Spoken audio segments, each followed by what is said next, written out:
Salon Quand vous de parlez du bruit. salon des bruits Mhm. africaines, qu'est-ce que vous entendez par là? En fait, le Salon de bruit des villes africaines, c'est un événement culturel à la fois scientifique et festif qui milite pour la dépollution de l'environnement sonore dans les grandes villes africaines. Et en parallèle, ça conserve aussi les sons qui semblent être moins signifiants dans les villes. En fait, c'est un projet qui a deux volets. Le volet scientifique où on sensibilise sur l'impact de la pollution sonore sur les êtres humains, sur la flore et la faune. Et on questionne aussi comment sont respectées des lois portant sur la nuisance sonore dans les grandes villes africaines. Et il y a aussi ces côtés artistiques ou festifs où on est en train de conserver les sons qui semblent être moins signifiants dans des villes, comme des patrimoines sonores de nos villes, et on propose des concerts immersifs où les gens ne viennent pas pour se mettre mal à l'aise, mais ils viennent pour écouter la musique dans des normes et des décibels qu'il faut. Parler de bruit en RDC, particulièrement, et puis dans les villes africaines, c'est quoi alors votre cible? À qui vous vous adressez? Oui, en fait, nous sommes tous exposés face à ces dangers de la pollution sonore, quelles que soient les autorités, les décideurs et quelle que soit la population en général. Et nous, par exemple, dans certains recoins de Kinshasa, on trouve aujourd'hui, il y a plusieurs églises, plusieurs bars qui émettent de sons à très haut décibel. Même le pasteur, même le fidèle, même les tenanciers des bars ou les clients sont tous exposés au danger de la pollution sonore. Alors nous, on veut sensibiliser toutes les couches de la société, démontrer aux tenanciers qui achètent des matériels pour amplifier la musique, mais qui ne dirent pas dans son bar, regardez, les dangers est que vous utilisez mal votre amplificateur, votre table de mixeur, c'est pourquoi vous êtes obligé de l'acheter chaque 2 mois. Et si vous êtes formé ou si votre DJ est formé, on peut commencer à réguler les sons, à jouer dans un volume consistant pour ne pas déranger ni les voisinages ni vos matériels. Et au-delà des côtés technologiques, il y a aussi ces côtés sanitaires où on nous dit que voilà, si vous restez longtemps à des décibels qu'il ne faut pas utiliser, votre santé va être dérangée. Les spécialistes en otorhinolaryngologie, les spécialistes en oreille, euh, disent qu'il vaut mieux prévenir des maladies liées aux troubles auditifs que de chercher de les traiter. Et ça aussi, c'est sensibiliser tous ces gens-là. Et côté juridique aussi, voilà, si vous jouez la musique dans des airs qu'il ne faut pas, l'État va vous arrêter parce qu'il y a une loi portant sur la nuisance sonore. Et nous, c'est vraiment un travail qui intéresse toutes les couches de la société. On sensibilise tout le monde, on sensibilise même ceux qui écrivent des lois pour faire appliquer la loi, on sensibilise ceux qui émettent le bruit pour réguler les sons et on sensibilise ceux qui consomment ces bruits pour être en mesure de se dire, voilà, ici, là, c'est ma santé qui est en danger, ici, là, c'est mes lois qui sont violées et ici, là, ce sont mes matériels qui vont en perte. À vous entendre parler, c'est comme s'il y a plusieurs volets que vous devez aborder. Vous avez parlé du point de vue sanitaire, du point de vue avec les lois légales, tout ça. Est-ce qu'il y a des intervenants de tout qui vont toucher tous ces points-là? Ou Oui, bien dans votre organisation, votre aspect, vous êtes organisé, il y a au moins de médecins, il y a au moins de juristes, il y a tout ça ceux qui vont parler. oui, oui. Le salon de bruit s'organise depuis 2019. L'année passée, on l'a fait en Afrique de l'Est, notamment à Goma, dans les camps de déplacés de Lubero. Et nous étions à Bukavu, nous étions à Bujumbura. Donc, pour cette année, on le fait à Kinshasa, du 24 au 28 février au centre à Wallonie-Bruxelles, et le 1er mars à Njili, dans la maison culturelle de Mwinder. Alors, pour la grande conférence thématique qui aura lieu le vendredi 28 février à partir de 16 heures au centre à Wallonie-Bruxelles, nous avons invité des pasteurs, nous avons invité des juristes, nous avons invité des médecins et des techniciens sonores pour venir discuter et donner des pistes et des solutions pour réguler le bruit et utiliser les sons comme un élément de plasticité de l'art aussi. Et avant d'arriver le 28, le 25, c'est lundi, il y a une conférence de presse inaugurale. Et le 26, nous avons des tables rondes qui vont se passer à l'Académie des Beaux-Arts, où les différents corps du métier aussi vont venir pour qu'on discute ensemble, pour proposer des pistes et des solutions. Aujourd'hui, par exemple, on parle d'élibarnisme sonore. Par exemple, dans le studio ici, il y a une isolation pour permettre l'acoustique, pour que le son, le bruit ne sortent pas. Est-ce que les gens qui construisent des églises, des architectes qui construisent des villes intelligentes, pensent aussi à mettre des isolations dans les églises pour permettre aux voisins de ne pas être dérangés? Et nous, on invite des architectes aussi, on invite deux techniciens autour d'une table ronde, deux juristes, deux médecins, pour réfléchir autour de tout ça. Et à la fin de l'organisation, on pense faire un plaidoyer pour proposer au gouvernement provincial de la ville, parce qu'il y a une loi portant sur la nuisance sonore en RDC, dans la ville de Kinshasa particulièrement, depuis 1912, et qui a été révisitée en 2012, 100 ans après. Mais jusqu'aujourd'hui, 10 ans encore, l'application ne se manifeste pas encore. Et nous, on se donne comme un coup de pouce aux autorités pour leur faciliter aussi ce travail et pour prévenir à notre propre santé. Ceux qui nous écoutent, nous entendent à ce moment, voudront bien participer peut-être à ce salon. Comment faire et quelles sont les procédures à suivre? Est-ce que c'est ouvert à tout le monde, à toutes les personnes? Oui, les accès sont gratuits. Vous pouvez les suivre aussi en ligne. Mais pour rentrer en contact avec nous, veuillez taper sur les réseaux sociaux Salon de bruit des villes africaines.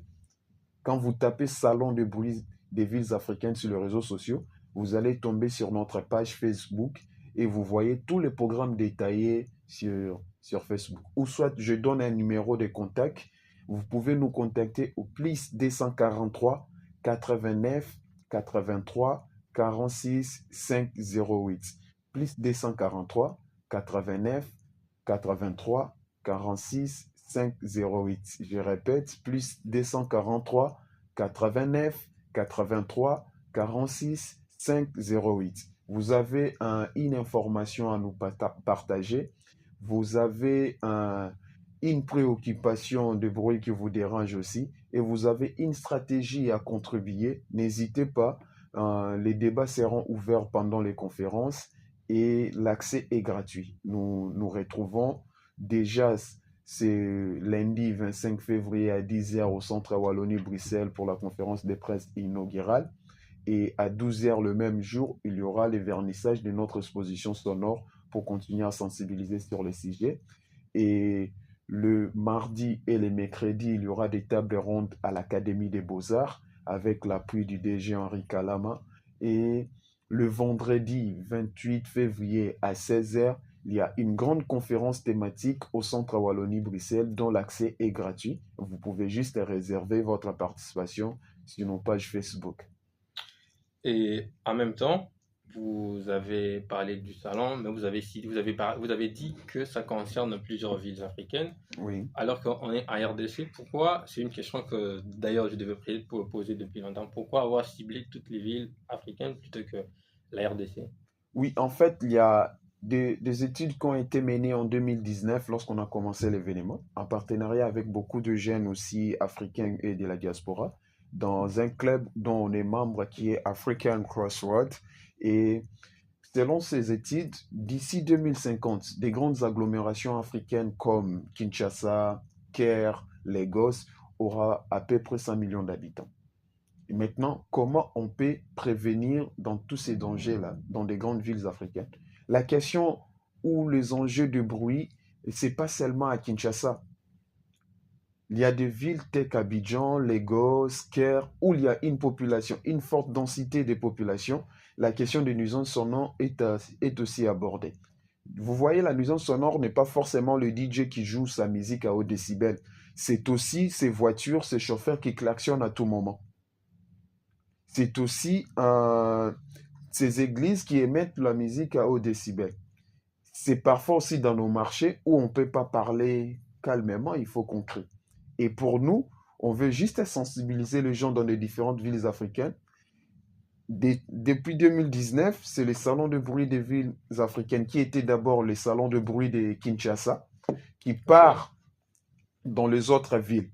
Et cette année, c'est aussi les autres villes qui viennent à Kinshasa pour qu'on discute sur les sujets.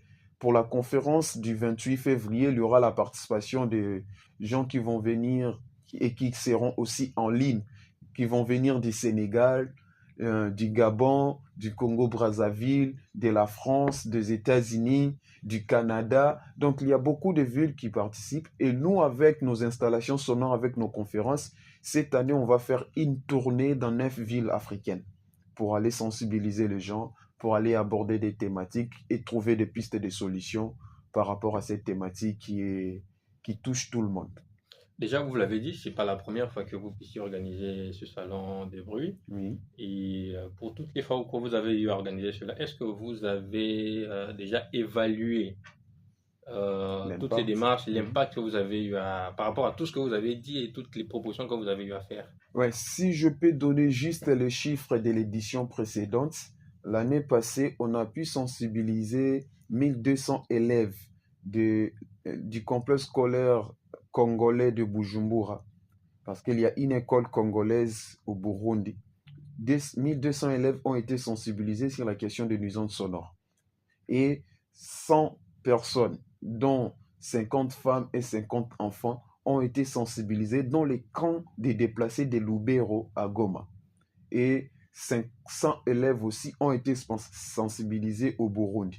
Pour nous, c'est déjà un pas nécessaire de rester juste dans la sensibilisation pour l'année passée. Mais les années antérieures, on a fait aussi des formations où on a formé les jeunes dans le métier des DJing et qui jouent dans des boîtes de nuit, dans des bars. Ils sont sensibilisés, ils savent comment gérer les volumes, ils savent dans quel environnement et quel décibel utiliser. Par exemple, en 2019, quand on a commencé, on a formé 50 jeunes DJ avec l'aide de l'Union européenne dans l'avenue couloir Kimbuta Angili. Donc, c'est un travail qu'on fait parfois avec certaines personnalités qui nous aident, certaines institutions, mais souvent par les moyens des bords. Et pourtant, c'est un sujet qui demande l'accompagnement de tout et chacun. Nous, on fait ce qu'on peut en défaut d'avoir la possibilité de faire tout ce qu'on veut. Et c'est notre contribution dans l'évolution du pays, dans le vivre ensemble et dans la cohésion nationale, parce que le bruit peut être aussi un facteur de conflit dans nos quartiers, dans nos maisons, si tout le bruit des voisinages qui nous dérange à tout moment. Vous vous limitez à former, ce qu'on peut comprendre, vous vous limitez à former, à sensibiliser. Est-ce que vous avez eu à évaluer l'impact, par exemple, descendre sur terrain et rencontrer ceux que vous avez formés, comment ils évoluent, quels sont les changements au quotidien dans leur façon d'aborder et puis d'éviter le bruit, dans tout ce que vous avez. Est-ce que vous avez déjà évalué cela? On fait ce travail d'évaluation aussi, après la formation et les sensibilisations. Et pendant les conférences, je pense que les panélistes vont donner les détails et les chiffres clés. Mais si, par exemple, vous passez là où nous sommes et les jeunes qui nous visitent, par exemple, dans la maison culturelle de Mwinder, notre espace culturel Angili, vous verrez qu'il y a un changement qui se voit et qui se manifeste. Mais comme je le disais, c'est un travail qui doit se faire en partenariat avec l'État, les gouvernants. Et nous, on fait notre part en espérant qu'il y aura des gens qui vont mettre aussi la main dans la pâte pour que ça soit un souci collectif. Un travail qui va se faire en partenariat avec l'État, vous avez dit. Euh, Est-ce que, dans un premier temps, il n'y a pas certaines personnes qui sont impliquées, certains organismes qui sont impliqués parce que c'est un travail énorme. Vous avez dit, vous serez aussi sur terrain dans d'autres pays de l'Afrique. Oui, On sous-entend que vous devez, qu'il y ait qu'il des y a accompagnements. des accompagnements, des personnes qui sont impliquées, même des sociétés, des entreprises, tout ça. Oui, il y a des gens qui sont impliqués. Preuve année, je suis ici à la radio Okapi, la MONUSCO qui nous accompagne dans la mobilité pour d'autres villes et dans la communication aussi. Là, je salue Madame Bitou Keïta qui a été toujours de cœur avec nous. Et cette année, comme je l'ai dit, des activités auront lieu dans le Centre culturel Wallonie-Bruxelles qui nous accompagne aussi et dans la maison culturelle de Mounder qui est notre espace culturel. Et après, il y a aussi dans des éditions précédentes des télécoms, tout comme des brassicoles qui nous ont accompagnés. Mais cette année, c'est un peu difficile, voir la crise sécuritaire que nous avons aussi dans le pays. Et certaines institutions ont hésité de mettre la main dans la pâte par rapport à cette crise qui nous touche. On comprend. Et ceci ne doit pas nous stanner quelque part. Nous, on continue à faire avancer, à faire avec le peu de moyens que nous avons. Mais la porte est grandement ouverte pour toute personne qui veut nous contacter, encourager cette démarche, faciliter la tâche pour que nous ayons aussi à sensibiliser plus du monde, veuillez nous contacter au plus 243 89 83 46 508. Merci.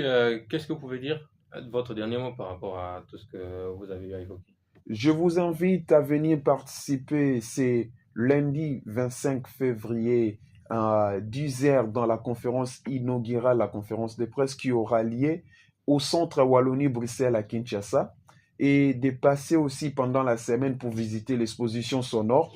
Et n'hésitez pas aussi de venir dans la grande conférence thématique, la conférence hybride qui aura lieu le 28 février à partir de 16 heures et qui sera plutôt suivi des concerts avec des artistes comme Kratos, Mwasi Moindo qui vient du Congo-Brazza, Rodal, Sizekosi, 513, le Montou la slameuse. Il y a beaucoup d'artistes qui sont programmés et pour nous, c'est aussi une occasion de vous inviter, de venir être sensibilisés, de venir proposer des pistes et des solutions. Et pour toutes les informations en détail, suivez-nous sur les réseaux sociaux, Salon de bruit des villes africaines, ou rentrez en contact avec nous via WhatsApp au plus 243 89 83 46 508. Merci de nous avoir suivis. Nous avons reçu Monsieur Nyamba Malachi, l'un des organisateurs du Salon des bruits des villes africaines. Restez à l'écoute de la Radio Kapi. Au revoir. Merci beaucoup et de bonnes choses.